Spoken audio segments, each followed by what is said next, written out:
अरिहंत सुपरमार्केटची धमाकेदार ऑफर.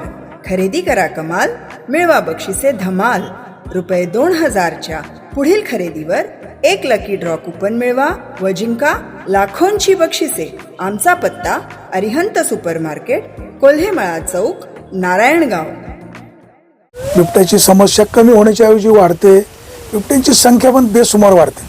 तुम्ही काय उपाय सुचवाल, काय करायला हवं? उपाय म्हणजे आमची पहिली सर्वात मोठी मागणी आहे, हा केंद्राचा जो वन्यजीव संरक्षक कायदा आहे, हा कायदा पहिला रद्द केला पाहिजे. कायदे लोकांसाठी केलेत की प्राण्यांसाठी केलेत? पाळीव आमचं हे वन्य प्राण्यांसाठी, पाळीव शब्द माझ्या लक्षात आला पटकन, वन्य प्राण्यांसाठी केलेत का माणसांसाठी केलेत? आणि हे कायदे बनवणारे सुद्धा आपण निवडून दिलेले लोकप्रतिनिधी आहेत. खासदार असतील, आमदार असतील, संसद कायदे मंडळ आहे, विधिमंडळ कायदे मंडळ आहेत.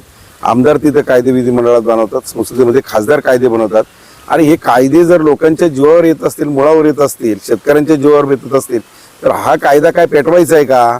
तो कायदा पहिला रद्द झाला पाहिजे. छत्रपती शिवाजी महाराजांनी राज्य केलं, पहिली राजेशाही होती, आता लोकशाही आहे. राजेशाहीच्या काळामध्ये राजांना अधिकार होता, छत्रपतींना इतर एवढे राजे झाले, परंतु छत्रपती शिवाजी राजांनाच आपण आपला आदर्श का मानतो? तर रयतेची काळजी घेणारा लोककल्याणकारी राजा म्हणून छत्रपती शिवाजी महाराजांकडे पाहिलं जातं.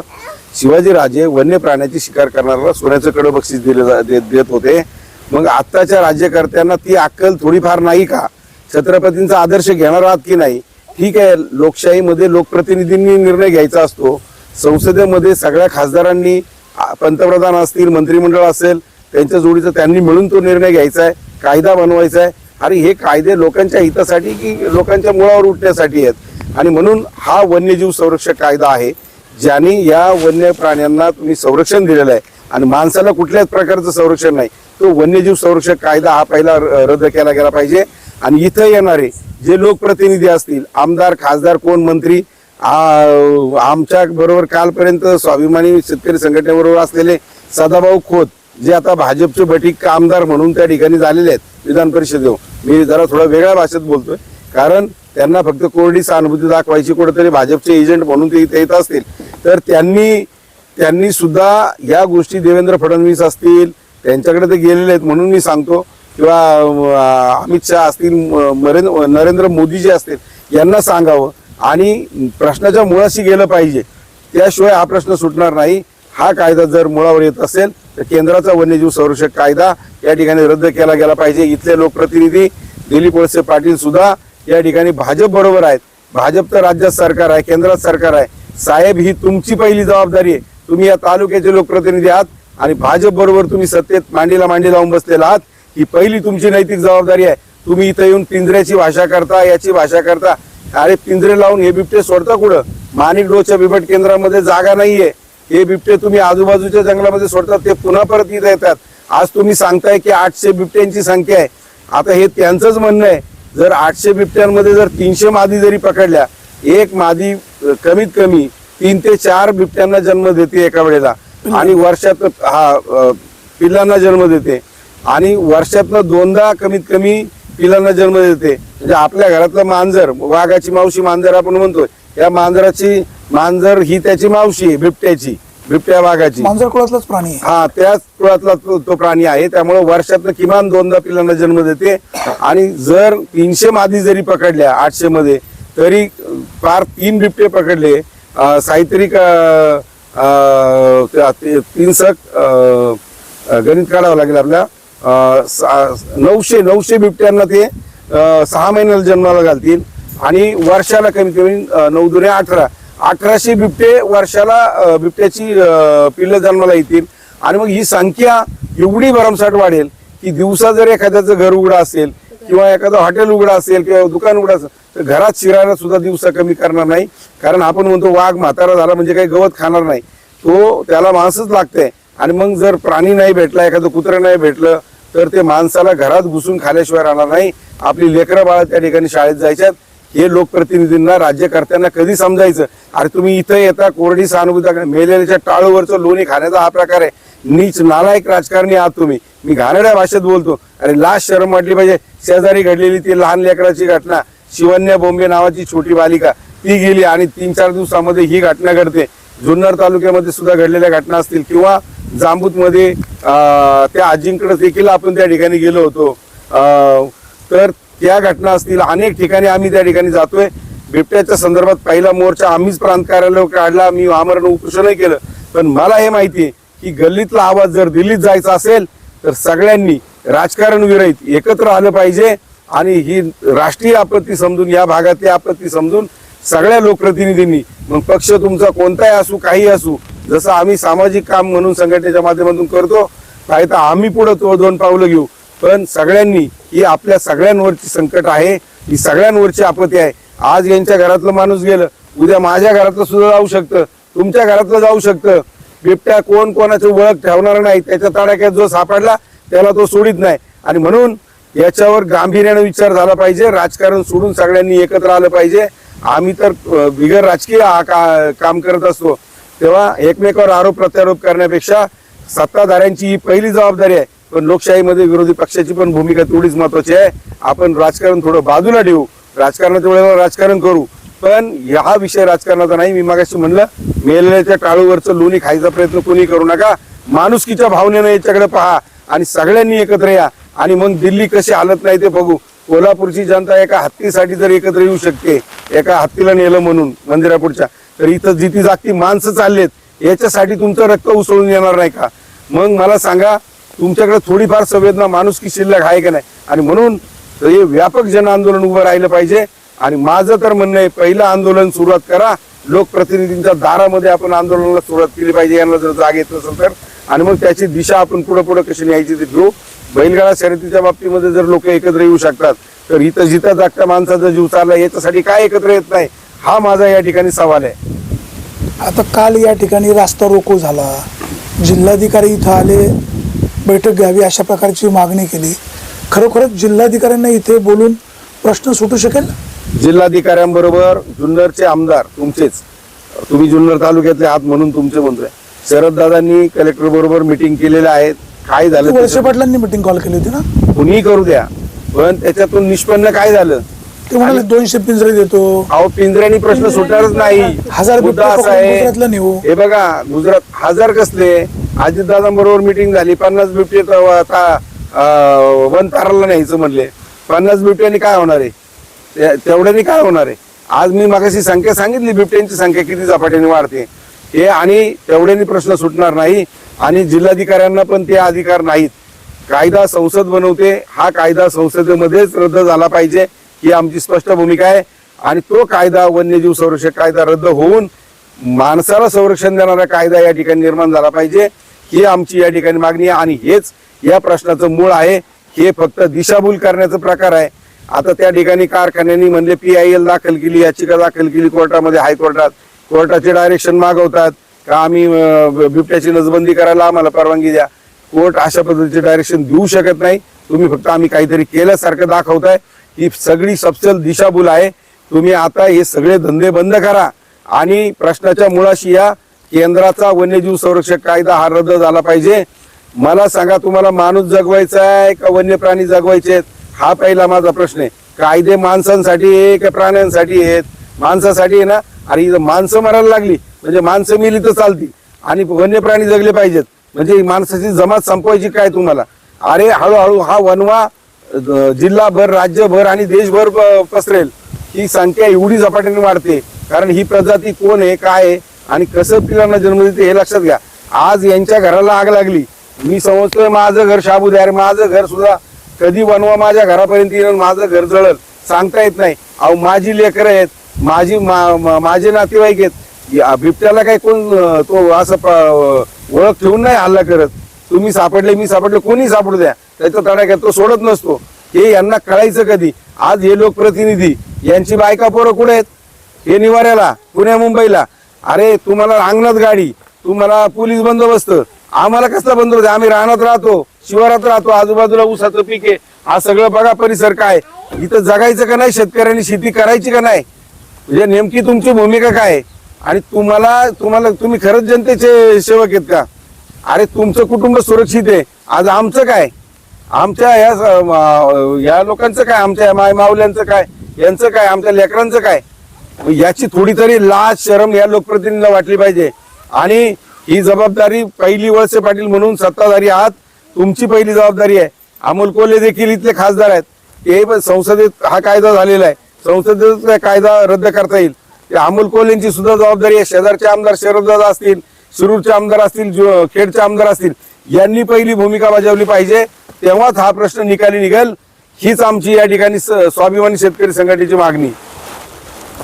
वन विभाग असं काही घटना घडली की पिंजऱ्यांची संख्या वाढवतं म्हणतं, त्या कुटुंबाला मदत देतं, बिबट्यांना पकडून माणिक डोला नेतो असं सांगतात. आता ते सोडून देतात हे जग जाहीर आहे. काल अशी चर्चा झाली कारण वन विभाग जे क्षेत्र आहे तिथे 15 फूट उंचीची जाळी करायची, त्याच्यामध्ये बिबटे ठेवायचे.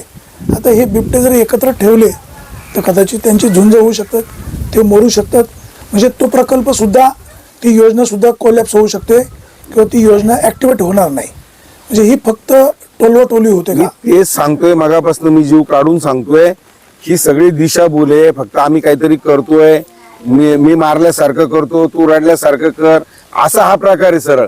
तुम्हाला फक्त आता इथं सहानुभूती कोरडी दाखवायची, आम्ही काहीतरी करतोय असा दाखवण्याचा हा केवळ केविलवाना आणि खोटारडा प्रयत्न आहे. हे सगळी नाटकं मी मगाशी सांगितलं बंद करा. प्रश्नाच्या मुळाशी आपल्याला गेलं पाहिजे. प्रश्न सोडवायचा असेल तर मी तुम्हाला सांगतो, यांना अशक्य वाटते, अशक्य काहीच नाही. ठरवलं तर कुठलीच गोष्ट नाही. दिल्ली वाऱ्या खूप करता तुम्ही राजकारणासाठी, याच्यासाठी सामुदायिक एकत्रित सगळे विरोधी पक्ष, सत्ताधारी सगळे एकत्र या आमदार खासदार या राज्यातले, आणि एकदा दिल्लीची सामुदायिक वारी करा ना.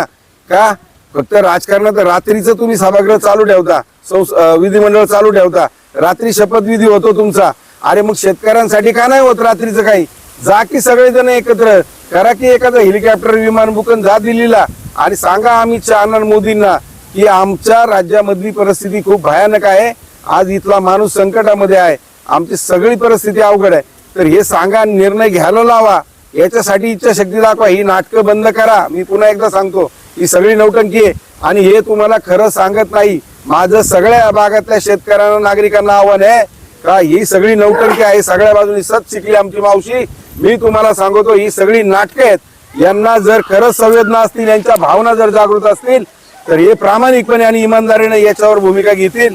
केंद्राचा वन्यजीव संरक्षक कायदा हा रद्द झालाच पाहिजे आणि आमच्या लोकांना, नागरिकांना, शेतकऱ्यांना संरक्षण देणारा कायदा नव्यानं तयार झाला पाहिजे. ही आमची स्वाभिमानी शेतकरी संघटनेची मागणी आहे. याच्याशिवाय हा प्रश्न निकाली निघूच शकत नाही.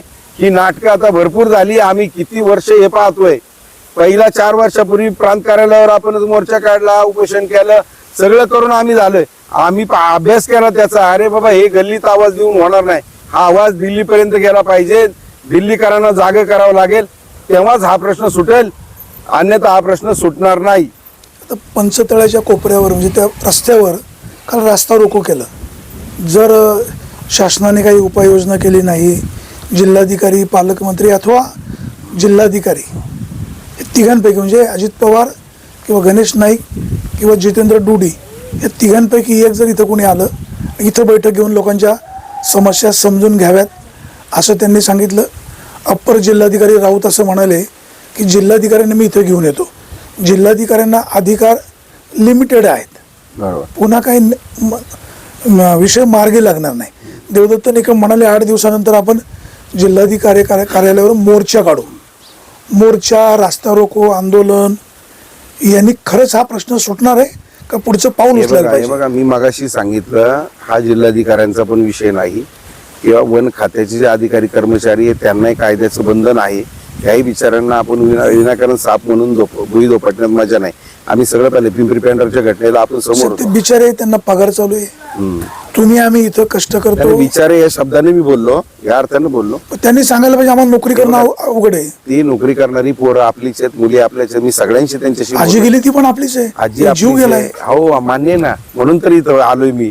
ते आपलेच आहेत म्हणून आलोय. सगळी माणसं आपलीच आहेत. मी काय म्हणतो, मी थोडस त्यांच्याबद्दल आपलेपणाची भावना का दाखवतोय? आपलीच पोर आहेत शेवटी. हे बघा वाणीसाहेब, कायद्यापेक्षा कोणीच मोठा नाही. कायद्यापेक्षा वन खात्याची लोक मोठी नाही, आम्ही मोठे नाही, तुम्ही मोठे नाही.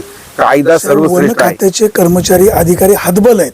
हा, एक करेक्ट. आता कसं मग हतबल आहेत. त्यांनी मार्ग काढला पाहिजे. तुम्ही नोकऱ्या करताय, तुम्ही वरिष्ठांना सांगा, मला नाही नोकरी करू शकत. मी तर मला सांगा, तुम्ही मी जुन्नरच्या पोलीस स्टेशनला त्यांच्या सदोष मनुष्यवादाचा गुन्हा दाखल करावा अशी सुद्धा मागणी केली होती.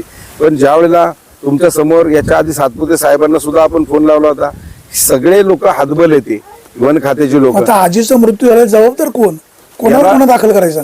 वन खातं जबाबदार आहे, आमचं म्हणणं तेच आहे, आम्ही मागणी पण तीच केली. परंतु मुद्दा असा आहे की कायद्यानं सगळ्या गोष्टी अवघड झालेल्या आहेत. हा जो कायदा आहे तोच त्या ठिकाणी आडवा येतोय. पुन्हा एकदा मी सांगतो, साप म्हणून भुई धोपटण्यात मजा नाही किंवा एकामेकावर आरोप करण्यात मजा नाही, तर हा कायदा रद्द झाला पाहिजे, ही आमची प्रामाणिक भूमिका आहे. वन खात्याच्या संबंधित अधिकाऱ्यावर जर गुन्हा दाखल झाला, तो विषय न्यायालयात गेला, तर प्रक्रिया सुरू होईल ना? नाही, या प्रक्रियेला खूप वेळ जाईल. सरकार कायदे बदलत नाही. नाही, सरकार सुद्धा आता हा विषय दुसरीकडे निरंतर झालंय. मला वन खात्याचं मला हे सांगायचं, वन खात्याची पण मला बाजू नाही घ्यायची, पण त्यांनी प्रश्न मिटणार नाहीये. वाणी साहेब, मी म्हणतो त्यांचा आज गुन्हा दाखल करा. आम्ही तर मागणी लिखित स्वरूपात केलेली का वन खात्याच्या अधिकाऱ्याला सदोष मनुष्यवादाचा गुन्हा दाखल करावा. आता निष्पाप ती शिवन्या छोटी मुलगी गेली, निष्पाप आजी गेल्या, किंवा आजपर्यंत गेलेले सगळेच जीव निष्पाप आहेत. माझं म्हणणं काय, मग याला वन खात्याला जबाबदार धरून, संबंधित अधिकाऱ्याला धरून जबाबदार धरून त्यांच्यावर गुन्हा दाखल करावा, ही लिखित स्वरूपात मागणी आम्ही केलेली आहे. पण मी आता पुन्हा या भूमिकेवर का आलोय की शेवटी प्रश्नाच्या मुळाशी गेलं पाहिजे आपल्याला. त्यांच्यावर गुन्हा दाखल होऊ नये, प्रश्न मिटणार नाही ना, मूळ प्रश्न बाजूलाच राहणार आहे. प्रश्न मी यासाठी घेतला, जर वन खात्याच्या जमिनीमधून एखाद्या शेतकऱ्यांनी पाईपलाईन नेली ना परस्पर, तर ते शेतकऱ्यावर डायरेक्ट गुन्हा दाखल करतात. मग असा कधी विचार होत नाही, बाबा तो शेतकरी आहे, जमीन आपली वन खात्याची पडीक आहे, जमीन खालून पाईपलाईन नेली. त्या कायद्याचा वापर आधार घेऊनच ते करतात त्या सगळ्या गोष्टी. आणि मग मी पुन्हा परत आपण तिथंच येतोय की हा जो कायदा आहे हा वन खात्यासाठी आहे, वन्य प्राण्यांसाठी आहे. अरे माणसांसाठी कायदा आहे का नाही? मग माणसं म्हणजे काय? माणसं म्हणजे किडीमुंगी का, किडामुंगी का? किडामुंगीपेक्षा आमची अवस्था आज वाईट आहे. मग पुन्हा तेच, हे राज्य देश कायद्यावर चालतो, कायदे बनवणारे गाढव बसलेले तिथं. मी स्पष्ट शब्द सांगतो, हे कायदे बनवणारे शान आहेत असं आम्हाला म्हणायचं नाही. आम्ही निवडून देतो, तुम्हाला किती अभ्यास आहे त्याचा, ग्राउंडची रियालिटी काय आहे, इथं तळागाळात काय परिस्थिती आहे हे तुम्हाला काय माहितीये? केवळ निवडणुकीत पैशाचा वापर करायचा, उंटावून शेळ्या हाकायच्या आणि तिथं जाऊन तुम्ही कायदे बनवणार का? तुम्ही त्या योग्यतेचे आहात का, लायकीचे आहात का? मला सांगा ना, तुम्हाला काय अभ्यास आहे त्यातला? कायदा बनवताना किती त्यातला तज्ञ लोकांचा सल्ला घेतला, लोकांना किती विश्वासात घेतलं तुम्ही तुमच्या पद्धतीने, कारण तुम्हाला आम्ही लोकप्रतिनिधी म्हणून निवडून दिले ना, म्हणून तुमच्या मनावर आलं काय कायदा बनवायचं? तुमच्या सोयीचे कायदे बनवणार का तुम्ही? आता हाच कायदा नाही, अनेक गोष्टी अशा काही यांच्या फायद्याचे सोयीचे कायदे यांनी बनवले. अहो, हे वेळ प्रसंगी घटना सुद्धा बदलायला कमी करणार नाहीत यांच्या फायदा. कारण हे राज्यकर्ते किंवा लोकप्रतिनिधी राजकारणावरचा तर लोकांचा विश्वासच उडवलाय. राजकारण इतकं हीन आणि घाणेरडं झालेलं आहे का आता लोकांचा विश्वास जरा नाही. अरे किमान तुम्ही आता बाकीचं तर उद्योग करतात सगळे, ते सगळ्यांना माहितीये, पण किमान आमच्या जीवावर तरी उठू नका, आम्हाला जगू तरी द्या निर्भयपणे, ही आमची या ठिकाणी मागणी आहे. पुन्हा एकदा प्रश्न कायद्याशीच येतो. वन खातं त्यावेळेला शेवटी त्यांना ड्युटी करायची आहे. शेवटी कायद्याचा जर उद्या त्यांनी कायद्याप्रमाणे वागले नाही, त्यांनाही वरती वरिष्ठ कोणीतरी विचारणार आहे, त्यामुळे त्यांना त्या पद्धतीने वागावं लागतं. मी त्यांची बाजू घेत नाही, परंतु इथेही तोच प्रश्न आहे का वन्य प्राण्यांना संरक्षण दिलंय कायद्यानं आणि माणसाला मात्र संरक्षण दिलं गेलं नाही. आमचं तेच म्हणणं आहे, कायदे कुणी बनवले? सगळे त्यांनीच बनवलेत ना, वर बसलेले विधिमंडळानं बनवले, संसदेने बनवले. तुम्ही तुमच्या हे कायदे बनवलं, याला प्रभाकर भांगर किंवा तुम्ही आम्ही जबाबदार नाही, याला जबाबदार तेच आहेत. हा प्रश्न मी तर म्हणतो त्यांनाच विचारला पाहिजे का हे असे का कायदे? मग त्यांच्या सोयीचे कायदे आहेत आणि आमच्या सोयीचे कायदे नाहीत का? म्हणजे माणसं मिली पाहिजे, पुन्हा एकदा वन खातं जगलं पाहिजे, वन विभाग जगला पाहिजे, त्यांचे प्राणी जगले पाहिजेत आणि माणसं मात्र मिली पाहिजे. शेतकऱ्याला मात्र सगळ्याच ठिकाणी मातीत घालायचं. कालच बळीराजाची उत्सव आम्ही साजरा केला, बलिप्रतिपदा, बळीराजाची मिरवणूक काढली. कारण हिडापेडा टळू दे, बळीचं राज्य येऊ दे असं आम्ही का म्हणतो. बळी म्हणजे माझा शेतकरी जगू दे. आज याच्यासाठी आम्ही जीव काढतोय की आमचा शेतकरी जगला पाहिजे सगळ्याच ठिकाणी. या बळीराजाला जसं मातीत घातलं तसं या आताच्या बळीराजाला, शेतकऱ्याला मातीत घालण्याचाच प्रकार चालू आहे आणि याला सर्वस्वी कालचे आजचे राज्यकर्ते जबाबदार आहेत. काही कायदे काँग्रेसच्या काळात झालेत, काही कायदे आता भाजपच्या काळामध्ये झालेत. म्हणजे आम्ही आगीतून निघालो आणि फुपाट्यात पडलो, सगळे एका माळीचे मणी आहेत. आता काल या ठिकाणी या तालुक्याचे आमदार वळसे पाटील इथे आले, शिवाजी आढळराव इथं आले. वळसे पाटील गेले 20-25 वर्ष मंत्री होते. लोकांचा आक्रोश असणं साहजिक आहे, व्यक्तिगत वळसे पाटलांची काही कोणाची दुश्मनी नसते, परंतु हा आक्रोश जो आहे तर वळसे पाटलांनी मनावर घ्यायला हवं, हा विषय गांभीर्याने सोडवायला हवा. मुख्यमंत्री त्यांचे मित्र आहेत, अजित पवार पालकमंत्री उपमुख्यमंत्री त्यांचे पक्षाचे प्रमुख आहेत, एकनाथ शिंदेही त्यांचे मित्र आहेत. वळसे पाटलांना भाजप सारख्या पक्षाच्या जवळ जायला, सत्ता उपभोगायला गोड वाटतं.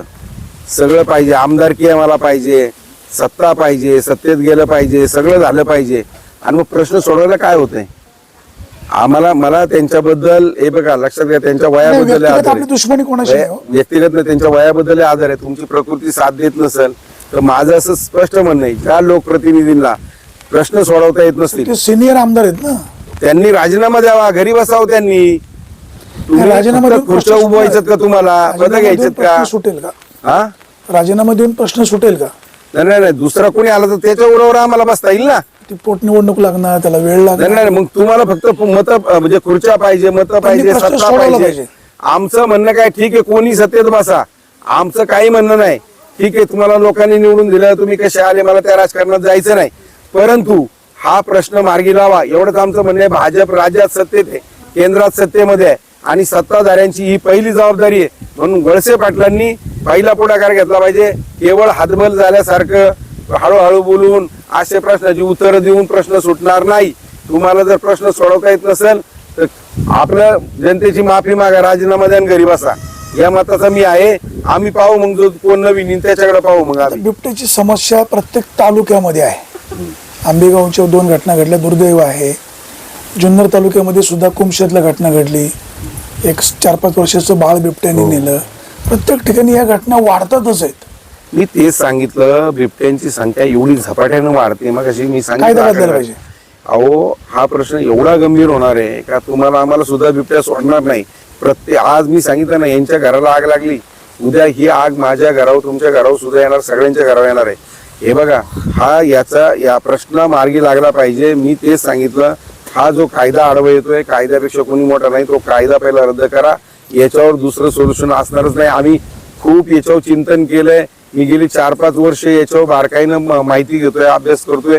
अरे प्रश्न निकाली का निघत नाही? हे फक्त पळवाटा काढतात काहीतरी, चलपूरच्या चौकात. अरे तुमचं ठिकाणच येईना, म्हणजे तुम्ही फक्त मूर्ख बनवायचे धंदे करतायत. मग जिथं प्रश्नाचं मूळ आहे, जिथं प्रश्नाची खरी तड लागेल, तो प्रश्न तिथपर्यंत चला ना.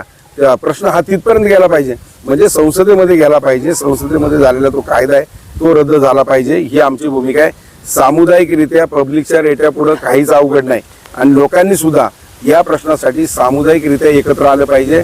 पक्ष, जात पात, राजकारण सगळं सोडून लोकांनी सगळ्यांनी एकत्र आलं पाहिजे. आणि मी लोकांना एक जाहीरपणानं सांगतो, हे संकट आज या कुटुंबावर आहे, हे संकट तुमच्यावर आल्याशिवाय राहणार नाही. कशाची वाट पाहताय तुम्ही? तुमच्या घरातला माणूस मरायची वाट पाहता काय तुम्ही? लोकांनी सुद्धा एकत्र आलं पाहिजे. अरे ज्यांना मतं दिलीत त्यांना खाडसावून जा विचारा, यांचं फिरणं बंद करून टाका, यांना गावात सुद्धा येऊन देऊ नका या लोकप्रतिनिधींना. कारण यांना जर प्रश्न सुटत नसतील तर यांना पदावर राहण्याचा, तुमच्या जवळ येण्याचा सुद्धा नैतिक अधिकार नाही. तुम्ही काय मग सांगितलं, आमच्या मेल्याच्या टाळूवरचं लोणी खायला येतं काय? कुठे सहानुभूती दाखवायला येतं काय आम्हाला? आज संसुदी आहे, आम्हाला संसुदी नाही का? माझ्या बहिणीची साडी गाडीत आहे, माझी बहीण घरी आली, मी बहिणीला सांगितलं, ताई मी संध्याकाळी तुझ्या घरी येईन, पण पहिलं मला इथं जायचंय. मी संसुदी सुद्धा केली नाही आणि इथपर्यंत आलो तुम्हाला घेऊन. तुम्ही मागाशी जुन्नरच्या आमदारांचा उल्लेख केला. शरद सोनवणेंनी मागे आंदोलन केलं होतं आमदार होण्यापूर्वी, एक तर बिबट्या राहील नाही तर मी राहील, बिबटमुक्त तालुका करू असं म्हणाले. बिबटमुक्त तालुका झाला नाही. ते आता म्हणतात काही महिन्यात बिबटमुक्त तालुका करून नाही झाला तर आमदारकीचा राजीनामा देईल. हे बघा, हे सगळं बोलाची कडी बोलाचा बात आहे.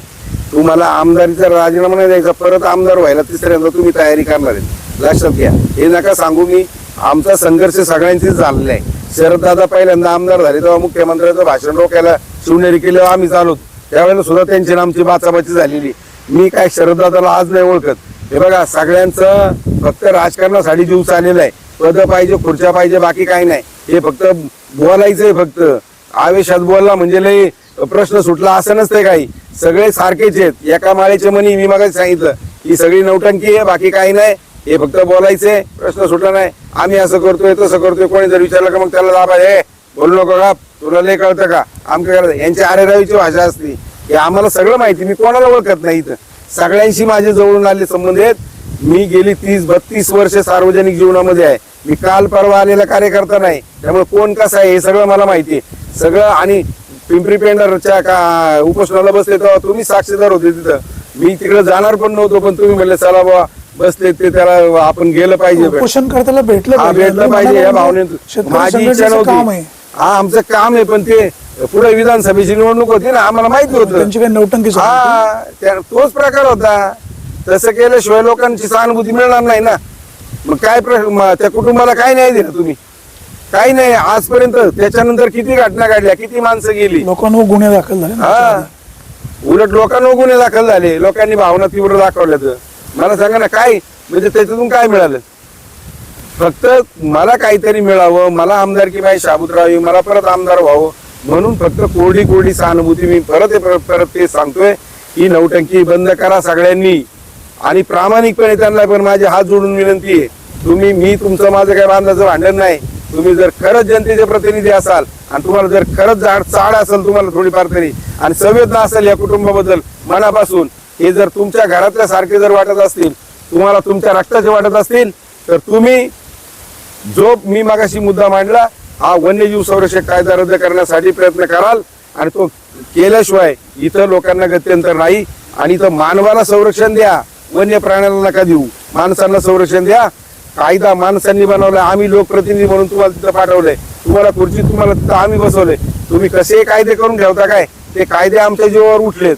त्यामुळं मागाशी काल कोणतरी बाबा बोलले नेपाळ सारखी परिस्थिती होईल आणि होणार आहे. एकदा नरडेशी आलं ना शेवटी मग मरताय वो क्या नाही करता. जर मरायचंच असेल ना असंही मरायचं आणि तसंही मरायचं, मग काय व्हायचं ते होऊ दे. मग मग आमची तयारी आज आम्ही सुद्धा मग गुन्हे अंगावर घेतलेत. फक्त लोकांना माझी विनंती, तुम्ही एकत्र या, यांना पळताभुई थोडी करू. मग हे जर आपला विचार करत नसतील तर मग मात्र आपल्याला आक्रमक पवित्रा घ्यावा लागेल. वेळ प्रसंगी कायदा आपण हातात घ्यायला मागं पुढे पाहायचं नाही. मग काय व्हायचं ते होते, पार येरवाडा जेलला बसू.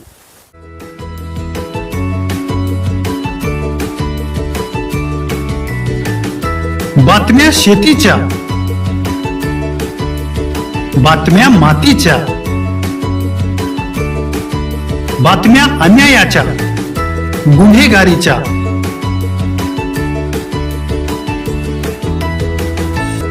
राजकारणाच्या आणि समाजकारणाच्या, शोषणाविरुद्ध बुलंद आवाज, जनसामान्यांच्या हुंकाराची गाज, सत्कार्याला प्रोत्साहन, दुष्कृत्याला अनुशासन, निर्भीड, निस्पृह, सडेतोड, बेधडक आणि रोखटोक म्हणजेच विघ्नहर टाइम्स. शोध बातमीचा, ध्यास सत्याचा. आपलं चॅनल, आपली बातमी. सबस्क्राईब तर कराच, पण बेल आयकॉनवर क्लिक करायलाही विसरू नका.